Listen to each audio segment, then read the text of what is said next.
I live 1,276 miles from Disneyland. Boo, that is too far away.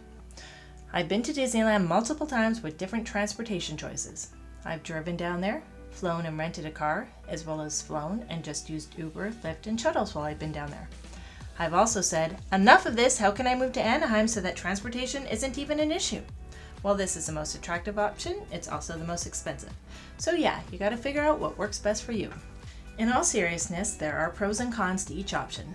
If you drive, you'll have a vehicle while you're in Anaheim, but you'll need to consider the driving expense, including gas, maintenance on your vehicle, and wear and tear. Will you need to stay at a hotel one or multiple nights on the way there and back? Is that time better spent at the parks? I think that the answer to that is always yes, but you do you. Does your hotel or accommodations have free parking? Do you want to drive to Disneyland each day, or are you going to be close enough to walk? Have you factored parking at Disneyland in your expenses? As of this video, daily parking rates at the Disney parking lots are $35 per regular size car or motorcycle per day. If you fly to Anaheim and decide to rent a vehicle, obviously your main expense is the vehicle rental, but you'll also need to consider parking at your hotel or wherever you're staying, and parking at the parks if you drive there. I've covered this next part in my accommodations video, which you should see a link to at the top right of your screen, if YouTube works properly. Basically, if you don't have your own vehicle or a rental, there are many transportation options around the Disneyland Resort. ART, or Anaheim Regional Transportation, is a bus system and it's quite good. Uber and Lyft are very popular options as well. Some hotels have complimentary shuttles. If you're in a hotel close to the Toy Story parking lot, which is a Disneyland parking lot about 3/4 of a mile south of Disneyland on South Harbor Boulevard, you could walk over to the parking lot and take their bus for free. If you have little kids and you're using Uber or Lyft, do you have car seats or boosters for them? If you take a bus or a shuttle, you don't need to worry about that.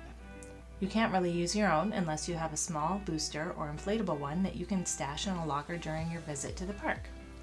And of course, walking is always an option, but 20 to 30,000 steps a day and then a long walk to the hotel at the end of the day isn't exactly fun, especially with little kids, or if you want to take a rest in the afternoon and go to your hotel and then go back to the parks.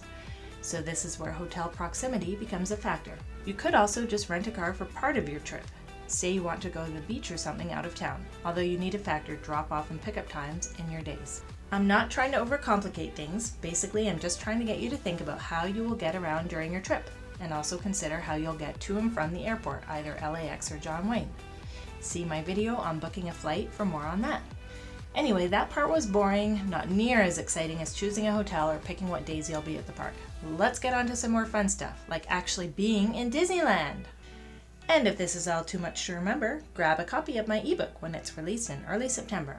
It's packed with everything you'll learn in these videos, plus extra secrets, tips, and some Disney history to make your trip even more magical. Thanks for watching. Please like and subscribe, and we'll see you in the next one.